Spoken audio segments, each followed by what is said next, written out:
Wind energy எப்படிப்பட்டது? அல்லாஹ் சுலைமான் அலைஹிஸ்ஸலாமுக்கு கொடுத்த power wind energy, காற்றாலைகளுடைய சக்தி. குர்ஆனில் சொல்வான், வலி சுலைமான் ரீஹ குதுஹா ஷஹரு வ ரவாஹுஹா ஷஹர். சுலைமான் அலைஹிஸ்ஸலாமுக்கு காற்றினுடைய அந்த ஆற்றலை வசப்படுத்தி கொடுத்தோம்.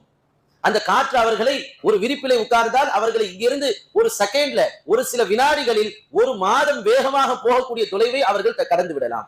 அப்படிப்பட்ட விண்ட் எனர்ஜி நாம் சுலைமான் அலைஹிஸ்ஸலாம் கொடுத்தோம் என்று அல்லாஹ் குர்ஆனில் சொல்கிறான். முஃபஸ்ஸிரீன்கள் சொல்வார்கள், சுலைமான் அலைஹிஸ்ஸலாம் திமிஷ்கில் இருப்பார்கள். திமிஷ்கில் இருந்து அவர்கள் இஸ்தகர் என்ற ஒரு இடத்திற்கு போவதற்காக அவங்க பிளைட்ல ஏறி உட்காருவாங்க.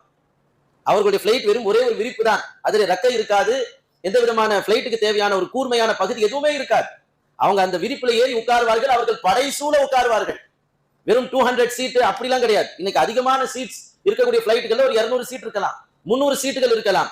அதையெல்லாம் தாண்டி தன்னுடைய உலகத்தையே ஆட்சி செய்து கொண்டிருந்தவர்கள், ஜின்னினங்கள், பறவையினங்கள் அத்தனையும் அந்த விரிப்பிலே உட்காரும். அது எல்லாத்தையும் சுமந்து கொண்டு அந்த காற்று ஒரு மாத கால தூரத்தை ஒரு சில வினாடிகளில் கடந்துவிடும்.